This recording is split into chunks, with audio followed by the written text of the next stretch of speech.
Сперва может показаться, что на видео браконьер хочет застрелить оленя, чтобы потом повесить его рога себе на стену.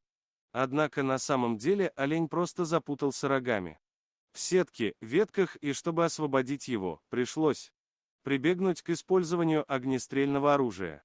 На самом деле вряд ли удалось бы решить проблему другим способом. Олень – довольно пугливое животное, и во время испуга оно может быть весьма опасным, может травмировать человека копытами или рогами.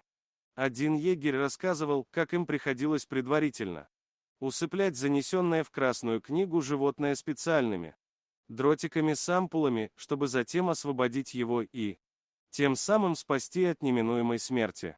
Однако нужное снотворное имелось не всегда и тогда. Приходилось прибегать к разного рода хитростям. Иногда предварительно аккуратно стягивали копыта ремнями, дабы зафиксировать их, а иногда олень уже столько времени находился в запутанном состоянии, что ничего не требовалось, так как у бедного животного на момент освобождения уже просто не было сил сопротивляться. И после освобождения рогатого приходилось еще помогать ему восстановиться разными способами. Вообще, рога оленю нужны только для битв во время брачного гона, и он может вполне прожить без таковых. Еще рога могут применяться для самообороны и защиты потомства от хищников, однако реального толка от них в данном направлении очень мало. Кстати, больше всего оленей проживает в Финляндии.